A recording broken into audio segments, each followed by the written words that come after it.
after that, a cool part of what you're about to see, we'll take you outside to see the truck in just a moment.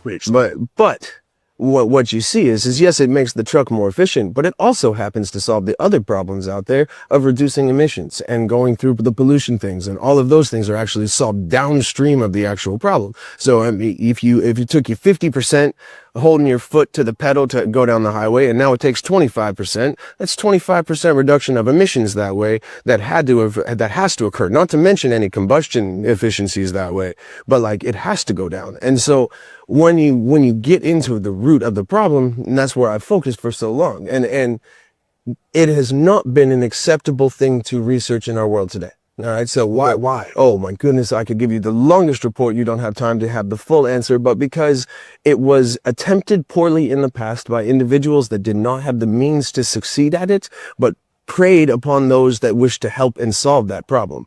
So there's certain incentives built into the system that people benefit from that don't want this. Yes. Yeah. So I'm not the first to say, hey, vehicles are the problem. I'm not the first there. I'm the first to figure out why the solutions that those people implemented didn't work. And I'll explain more when we get to the truck, but they couldn't have brought the power from outside sources onto the vehicle. They could only use the vehicle to power the vehicle. And that will never work. So what we have now. Say that one more time for our listeners. You can't take from something and get back to the same something.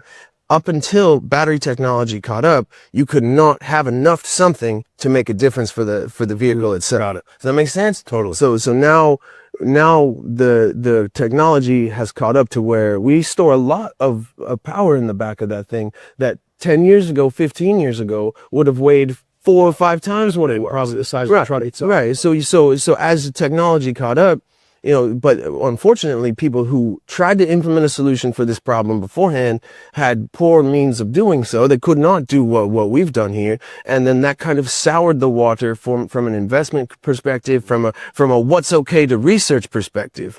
And so, like, I mean, in a way, it's been blacklisted and burn noticed to go out and try to make an engine more efficient. Like that is treated unacceptably poorly throughout there, and that's okay. I mean, we've taken the hit because the logic and the premise of it is fine. So for 12 years we pursued this. 12 years. 12 years. It is 12 years. A little tough. No, sometimes. Yeah, but I'm very thankful for it. I'll be honest with you. So I mean, listen. It takes people like you. You got a mission. Not letting go. Get out of my way, right? And I'm sensing you've been on like this roller coaster. It's been a roller coaster mixed with a battlefield, mixed with a few other things along the way.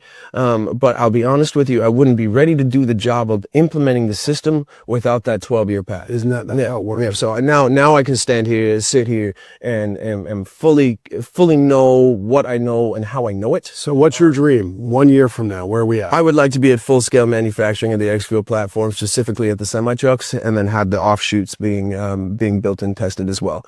So you'll go see the semi-truck right now in just a moment. And that's where we're going to focus because that makes the most difference out there. So hauling your Amazon order, hauling your groceries, all that stuff, or truckers that are trapped in their trucks, not making any money at all. Like, I mean, they're there all day, every day. And by the time everything's said and done, they get home with very little money to where they're proud of what they've done. So connect the lifestyle of a trucker to the efficiency of a truck for our listeners. Sure. So, I mean, their greatest expense is how much fuel they burn. All right, they are hauling 40,000, 50,000, huge amounts of weight behind them, just in the pedal all day, every day.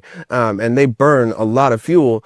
And if you solve that for them and you reduce that 10%, that's 10% that they go home a lot happier with. Luckily for us, our technology can be pushed considerably further past 10%. So their take-home pay goes up. And then their house they paint their wall or whatever it may be. Yeah. Their lives spend a little bit more time with their family. And the cool part of this is since you're solving top down on a root cause that way, is that eventually, and nobody wants to really understand this now, but eventually the cost to get your jacket here from wherever it was made goes down to where that jacket will be less money for you, and then your life gets better that way. So it's going to affect everybody. Yeah, it can grand scale systemic top down repairs. And so it's a refit solution for that, and that's why it had to be done and researched and figured at all cost. I mean, it didn't matter what's in the way. And I say, I don't care if it's banana peels and toenails that make it work. My job is to solve for the X of fuel.